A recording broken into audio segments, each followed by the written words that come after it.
This is Goddess Raven, and this is Sipping It Up with Goddess Raven. There has to be a way that for people that suffer mental illness and have a criminal record of more than 15 on your criminal record, there should be a way that now lists you a potential danger to society.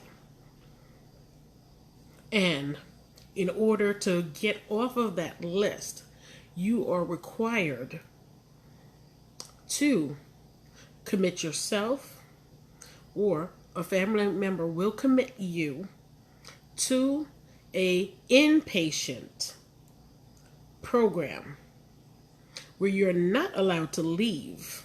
You are monitored. You're given medication, and your behavior is monitored to see if it can improve on the medication. If after a year of being in this program, you are deemed still a danger to society or potential danger to society, you shall remain with this program for another year. And every year after that, you are evaluated to determine whether you can leave this program or not. If at any time anytime you become a person that is able to live in assistant care, where there's other people who are like you in a smaller environment than a big mental hospital, then you will be transferred to a smaller facility where you will once again be monitored, and you will be allowed to have, recreational time and stuff like that, but you are not allowed to leave because you are still deemed a danger to society, depending on what your record is and your mental faculties. Okay, you may be able to get yourself, depending on the person's mental illnesses, they may be able to become a good product of society and join back in society and make something of themselves. But the ones that are incapable of doing that, they need to be monitored. They need to have their whereabouts monitored. They need to be in facilities. They need to be under care of a doctor and receiving routine treatment. And why do I say that? Because this story of this Jose, who his twin sister has come out saying that he has mental problems. A homeless man charged in a shocking caught on video rape attempt on the Upper East Side subway platform is mentally ill and has repeatedly refused his family attempts to get him help, his twin sister told the newspaper. He's got mental problems ever since we were small in Honduras. The sister was distraught when she learned of the attack and expressed concern over how the victim was doing. Now, the man was riding an F train, smoking what looked like a hookah and making strange noises and laughing to himself before the attack, according to police. See, from that point, somebody should have called the police.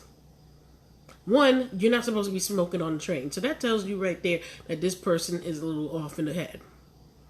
Two, they're making strange noises and laughing to themselves. Okay, this tells me you got mental illness. You need to be under care of a doctor.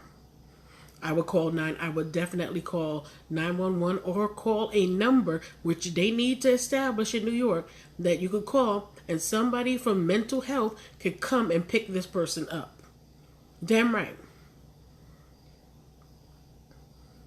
He followed a 25-year-old victim of the train off the train onto Lexington Ave, the 63rd Street station platform at about 11 a.m. on Saturday.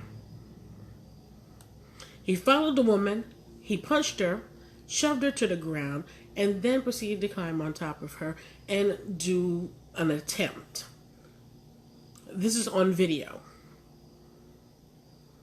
A Good Samaritan intervened and videotaped the horrifying attack, and as crowds gathered, the man backed off and fled, the video shows. Cops released the video and asked the public to help identify this man. Through the facial recognition from the video, they were able to match him with mugshots and find this man because he has about 15 charges on his criminal rap sheet. 3 civilians who saw the video called in Crime Stoppers tips, leading cops to find the man hanging out in East Harlem on 105th Street and Lexington Avenue about 12:30 p.m. on Sunday. So they got him the next day. So he was arraigned Sunday night on an attempt of rape and assault charges and held on a $225,000 bond. Now the sister says he abuses drugs, especially K2, and refuses to stay in the shelter. She and their mother, who live in Staten Island, have been trying to get him help for years, but he won't cooperate. Number one, this man does not. We need to start doing this now, okay? We need to figure out some funding because it's getting out of hand. And I think I understand why New Yorkers do not want homeless people around them. Because of this fear that they might have mental issues. They might be potential killers. They may be potential people that could rape them. And this is the reason why people do not want, in New York, they're fighting right now to get them out of these hotels and stuff. Because they don't want that potential risk of something happening. But we need to, New York, with this whole talk of taking funds from the police department and stuff like that, some of these funds, if it's going to happen, if it does happen, the funds being taken away from the police department because they have such a huge budget, they definitely need to come up with having some kind of hospital, a big hospital, not a small one, or a big hospital needs to be built, or something, some abandoned building needs to be fixed up or something, where they can house people who have mental illnesses and criminal records, where you can help them, get them on the medication, help them be monitored, that we can keep, that society, we can keep track of these people. Yeah, I said it, keep track. There should be some monitoring for people who have mental illnesses and have criminal records. There should be better monitoring. So things like this of people getting attacked in broad daylight doesn't happen. There just has to be something that, okay, if you are known for doing things, then you have signed away your right. And we have the right to put you, because you could be a potential threat to society, or you are a threat to society, and you will be entered into this program where we will help you with medication, we will help you with counseling, we'll help you with therapy, and we'll help you as long as possible, and even if it's forever. But you will not go into society and maim, hurt, or attempt to rape or cause chaos in regular society. Now, y'all tell me what you think. Am I wrong for what I'm saying? Do you disagree with what I'm saying? Let me know. Because if they're talking, I'm reading this thing about how they're talking about defunding and and putting money into social programs and mental health issues and stuff. And every time you turn around, there's a lot of things going on with people in the street. There's a lot of things going on in New York City with people and mental health issues.